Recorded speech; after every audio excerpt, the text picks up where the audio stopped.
You're a successful interior designer who has been doing this full-time for about 4 years now. Many of your clients have given you glowing testimonials about the work you perform for them. What would you say is the key to making your clients so happy? My clients love the way that I listen to their dream and what they want in their home for their style, for their lifestyle, for the way their family functions. And they usually, in a testimonial, credit me for that, and also staying on time and on budget. Are you just as comfortable decorating a living room as you are a child's bedroom or a home office? Yes, I am. I actually like to do different rooms and different types of rooms. I don't really want to get stuck in one style, and it's not about my style anyway, it's about what the client's style is. And so I've done nurseries, I've done kitchens, bathrooms, living rooms, and all of that. Tell me a little bit about some of the work you've done at people's offices. The most rewarding one that I did was for a therapist in his play therapy room.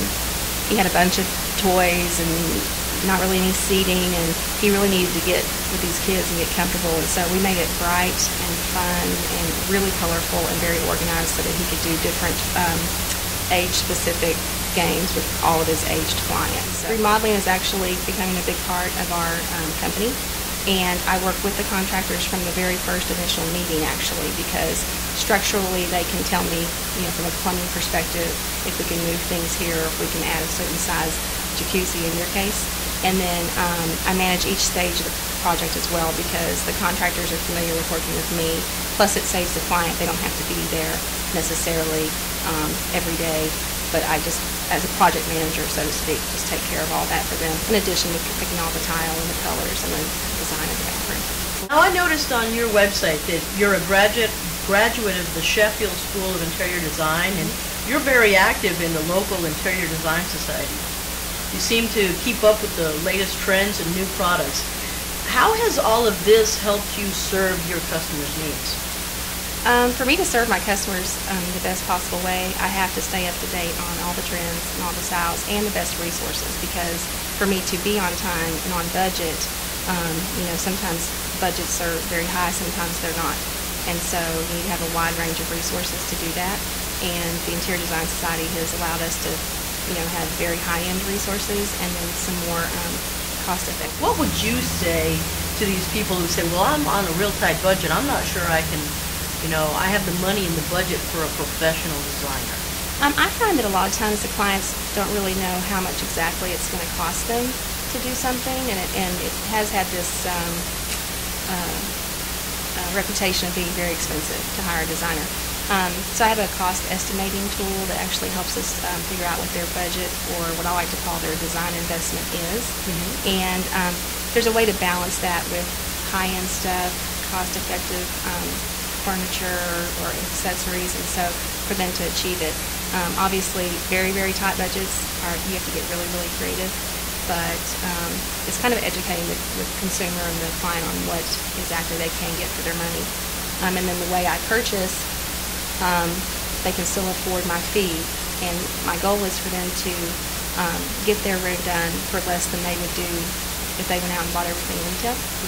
But yet I spend all my, it's my time, so they get to spend their time with their families and with their jobs or whatever's important. Your website, you say, why pay retail when you don't have to? How do you help clients avoid paying retail for furniture and accessories? A lot of our sources we buy wholesale, or we buy from a really good to-the-trade resource that we have.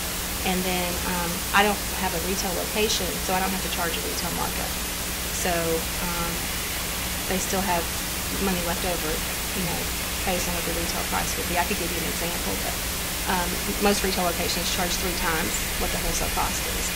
And so, my markup isn't as much as theirs. So there's still time left in there for them to hire me for the hour or two that it takes to select the sofa, let's say. Tell me about one of the biggest interior design transformations that you have done that really impressed the client.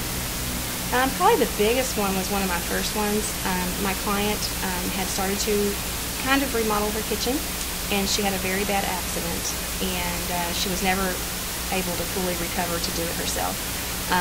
And then she was about to adopt a baby from El Salvador, and the adoptive agency was coming to do a site visit, and she didn't even have kitchen doors on her cabinets. So we gave her an entirely new kitchen, dining room, and kind of a scrapbook area for her in this big space that she had, and we redid every surface except the floor. And it was all done and redesigned for her, and new finish on the cabinets, new lighting, new paint, new furniture and everything. So it was all done for when the adoptive agency came to do the survey. Great. So how did that turn out? It's wonderful. I have pictures. Yeah, it's wonderful. It's more than she expected. She was very happy, and she was crying, and then she got to enjoy that with her new little girl from El Salvador. So